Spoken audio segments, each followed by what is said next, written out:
con esta introducción damos la bienvenida a Marcelo Espinel, es el subdirector de Fundación Ciudadanía y Desarrollo. Y bueno, vamos a preguntarle su opinión, su análisis, su lectura de la viabilidad de esta consulta popular que planteó el Ejecutivo ya a inicios de septiembre. Y bueno, mucho se está hablando, todavía estamos esperando la decisión de la Corte Constitucional, pero ¿cómo la vemos, Marcelo? Gracias por estar con nosotros, bienvenido. ¿Y qué nos puede comentar sobre esta consulta popular que plantea el presidente Guillermo Lasso? Verónica, muy buenos días. Un cordial y atento saludo a la distinguida audiencia de Radio Sucesos. Sin duda la situación es compleja. Creo yo que las preguntas planteadas por el presidente de la República no nos permiten dilucidar claramente si es que serán o no tomadas tal cual por la Corte Constitucional. Hay que recordar a la ciudadanía que la Corte Constitucional no hace un análisis únicamente del contenido de las preguntas, sino sobre todo de los anexos. Al ser preguntas de tipo referéndum, que implica la modificación de la Constitución, eso también pues implica que la Corte tenga que analizar si es que la forma en la que se están modificando determinados artículos de la Constitución o que se vayan a modificar ciertas leyes no contravienen los derechos actualmente reconocidos por la Constitución o afectan la estructura del Estado. Es por eso que se han presentado esta serie de amicus curiae, que significan instrumentos que le permiten a la Corte, es decir, son documentos que presentan, alegatos que presentan otros individuos, otros actores a la Corte Constitucional, para que la Corte pueda tener más criterios, que la Corte pueda tener más perspectivas y que de esta manera pueda resolver.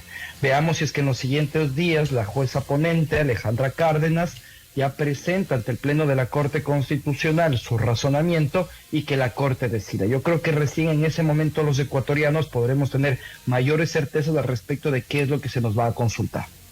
Ahora, Marcelo, respecto a las preguntas en general, ¿cuáles usted le vería algún problema que la Corte podría decir, bueno, aquí no podría pasar por esta o esta razón? Bueno, empecemos con la pregunta número 1, pero también recordemos a la audiencia que la Corte Constitucional actual de Ecuador ha tenido un razonamiento que se orienta a respetar los fallos previos, es decir, sentencias que han emitido en años anteriores, en casos similares, y siguiendo esas sentencias es que ellos desarrollan nueva jurisprudencia, es de esa manera que ellos emiten nuevas sentencias. Y también ha sido una Corte que se orienta mucho por el principio de convencionalidad. ¿Qué es este principio de convencionalidad? Regresar a ver de forma respetuosa lo que el Estado ecuatoriano ha suscrito a través de tratados y convenios internacionales, pero también regresar a ver aquello que el sistema interamericano de derechos humanos u otro sistema de protección de derechos humanos haya desarrollado en los últimos años.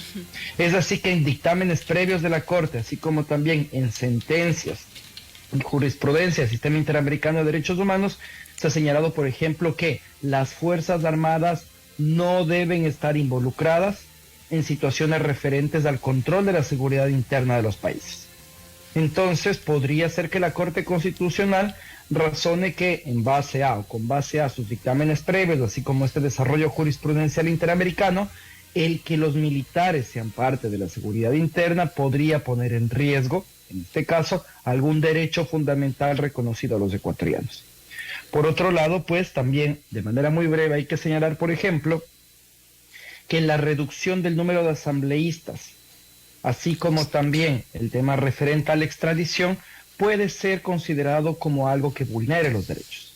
En el caso de la extradición, el no tener reglas claras al respecto de en qué casos específicamente procedería la extradición de individuos hacia sistemas judiciales, temas de justicia internacionales, podría ser considerado como la Corte como atentatorio a derechos, así como también lo referente a la reducción de los asambleístas, porque puede ser considerado que se está afectando los derechos de representación.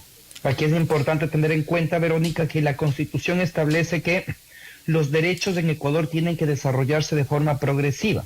Entonces, si por ejemplo analizamos provincias como Napo o Bolívar, que pasarían de tener 3 asambleístas a un asambleísta, se podría considerar como regresivo en derechos de representación.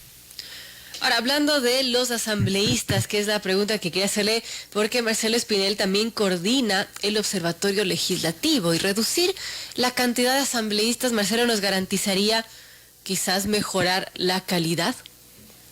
Yo creo que no, yo creo que no. Yo entiendo que todos los ecuatorianos, incluyéndome, estamos bastante decepcionados y molestos con el poder legislativo. Estamos viendo un poder legislativo que no responde a las necesidades de los ecuatorianos, pero yo no creo que la solución radique en pasar de 137 asambleístas que tienen como costumbre estar enfrascados en la pugna política a pasar a 100 asambleístas que probablemente harán lo mismo. Claro. Yo creo que los ecuatorianos esperábamos la receta completa por parte del presidente de la República. ¿Y a qué me refiero? Que los cambios propuestos en materia de institucionalidad al respecto de quién va a designar ahora a los miembros de las entidades de control, así como también este registro obligatorio actualizado de los partidos políticos, no nos van a ayudar a mejorar la calidad de la representación. Yo creo que había que poner los ojos sobre los procesos de democracia interna, que es como los partidos políticos eligen a los candidatos. Habría que poner más reglas dentro de esos procesos que tienen los partidos políticos para que nos aseguren candidatos de calidad.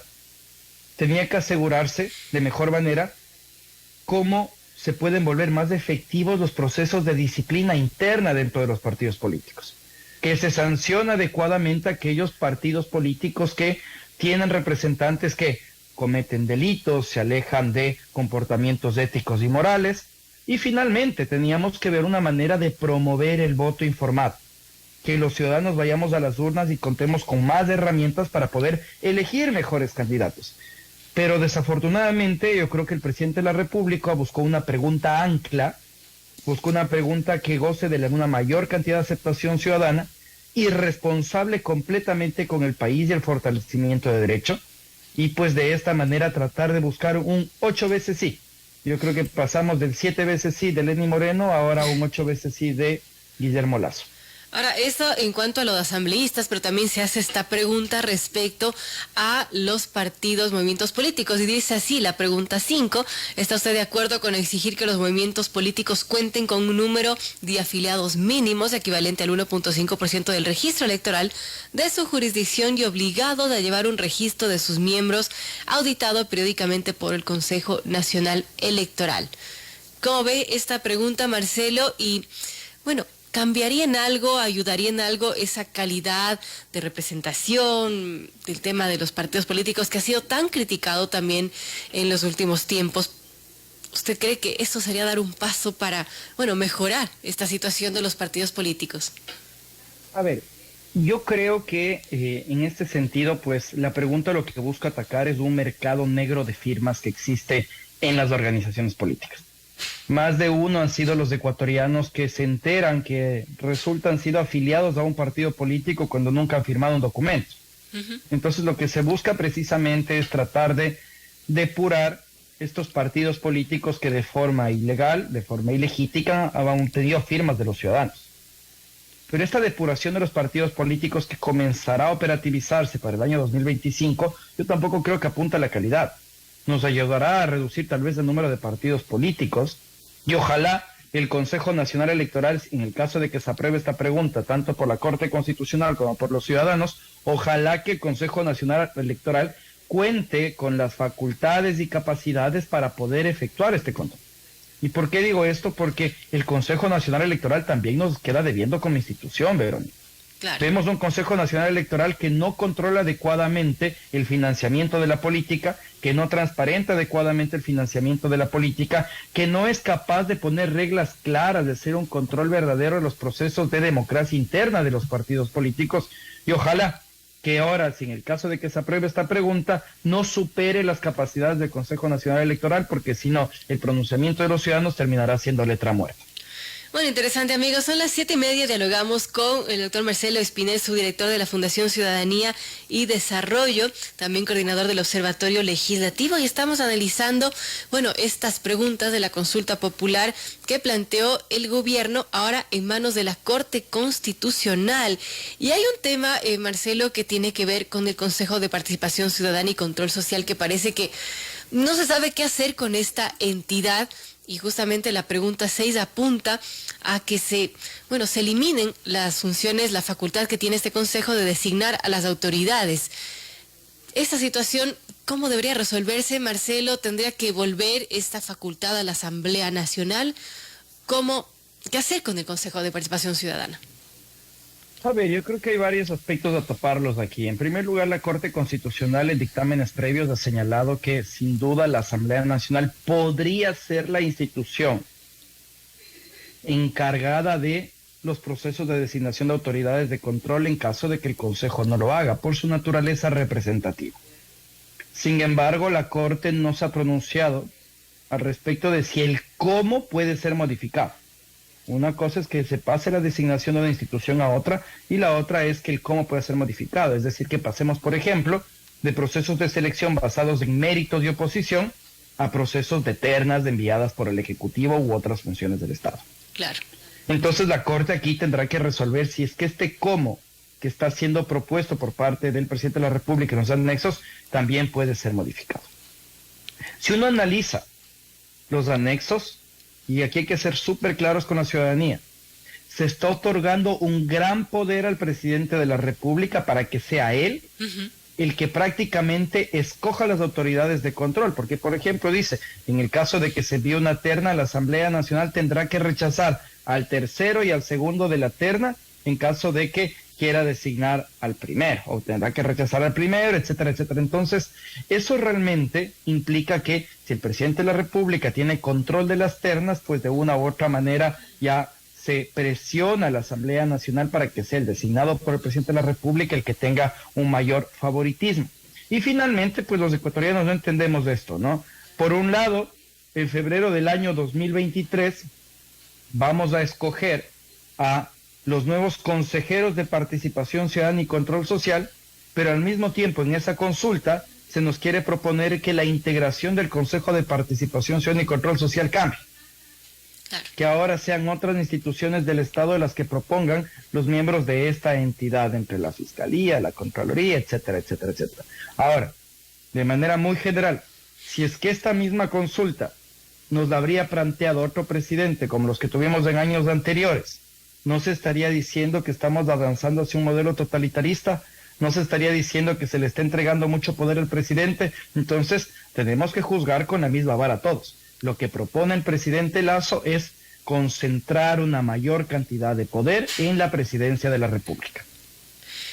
Bueno, compleja esta situación, Marcelo, y bueno, respecto a lo que pueda pasar en la Corte, no hay un plazo específico, eso entiendo, pero ¿usted cree que la Corte va a tratar ese tema de manera expedita para que esta consulta quizás pueda coincidir con las elecciones que tenemos en febrero del 2023? Estamos en ascuas, ¿no? Yo creo que estamos a la espera de dos cosas, Verónica, del pronunciamiento de los jueces de la Corte Constitucional. Y acorde a ese pronunciamiento, creo que el gobierno está tanteando a ver si es que presenta o no esas preguntas adicionales que han señalado, que se referirían tal vez a otros temas laborales, por ejemplo. Entonces, claro, sí. Veamos si es que lo logramos, y también es algo que los ecuatorianos debemos tener en cuenta. Por ejemplo, en el caso de que se reduzca el número de asambleístas de 137 que tenemos ahora a 100 asambleístas, el ahorro será de $8 millones anuales. Esta consulta planteada por el presidente Lasso nos está costando $20 millones en el caso de que se haga en febrero del año 2023. Y en el caso de que no se haga en febrero de 2023, coincidiendo con las seccionales, nos costaría $40 millones. Entonces veamos el gasto que los ecuatorianos también vamos a incurrir, porque es dinero de nuestro bolsillo, para una consulta que no soluciona de forma integral y profunda los problemas de la gente. Justamente eso le iba a preguntar, Marcelo, porque hay muchas personas, analistas, que dicen que la forma hubiese sido distinta, que tendría que, por ejemplo, darse reformas profundas al Código de Democracia, o cómo cree que debería solucionarse muchas cosas que están mal en nuestro país. A mí realmente, Verónica, me preocupa que cada 4 años nos convertimos en un laboratorio de la democracia. Consultas populares, consejos transitorios, asambleas constituyentes, y cada 4 años queremos cambiar las reglas del juego. Y eso no nos hace bien como Estado. Y los ratones de este laboratorio terminamos siendo los ecuatorianos. Somos los sujetos de experimentación de los políticos cada 4 años.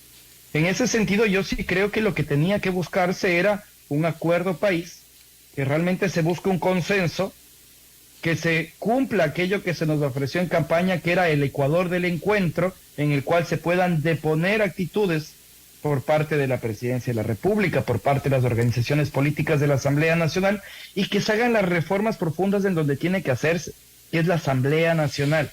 Ahí estaba la reforma al Código de la Democracia y estaba la reforma al Código Penal, pero no, desafortunadamente los egos y las vanidades de un lado y del otro hizo que no se dé este Ecuador del encuentro que tanto nos propusieron, y las consecuencias las estamos viviendo al día a día los ecuatorianos. Una Asamblea Nacional que no responda a nuestras necesidades, que en lugar de aprobar las leyes que requerimos para recuperarnos aún de la pandemia, están en la pugna política sobre quién preside la Asamblea Nacional o no, o si es que es necesario continuar el enjuiciamiento político al Consejo de Participación Ciudadana y al Consejo de la Judicatura. Y por otro lado tenemos a la función ejecutiva, que es incapaz de ejecutar su presupuesto, que es incapaz de dotar de medicinas a los hospitales, así como también de prevenir la violación de derechos humanos. Entonces, estamos frente a instituciones que no funcionan, que no responden a las necesidades ciudadanas, y se pretende con una consulta popular tratar de recuperar legitimidad y credibilidad, que es en lo que se han convertido las consultas populares en los últimos años. Y terminamos nuevamente siendo instrumentos de estos políticos que desafortunadamente no están sintonizando con los ciudadanos. Y bueno, en un momento sobre todo complejo para el gobierno, ¿no? Que no sé si es que esta sea la vía para buscar legitimidad justamente cuando tiene unos bajos niveles de aprobación. Lo hubiese hecho quizás antes, y esa es la pregunta que se hace muchos. Sin duda que sí. Pensemos en una consulta popular planteada en los meses de julio o agosto del año pasado, cuando los picos de popularidad del presidente de la República eran más altas. Yo creo que ahí podía haber aprovechado ese envión que tenía el presidente para plantear reformas responsables. Plantear reformas responsables que nos ayuden a solucionar la situación que estamos viviendo ahora. Entonces, cuidado ya en materia de gobernabilidad y en análisis político meramente, cuidado, y esta consulta se convierte en un revés para el presidente de la República, no solo respecto de lo que pregunta, sino también de sus candidatos para las elecciones locales. Bien, importantes criterios. Gracias al doctor Marcelo Espinel por estar con nosotros. Marcelo es subdirector de la Fundación Ciudadanía y Desarrollo. Además dirige el Observatorio Legislativo. Estamos expectantes sobre lo que diga la Corte Constitucional por estas preguntas que envió el Ejecutivo. Gracias, Marcelo, por esa entrevista.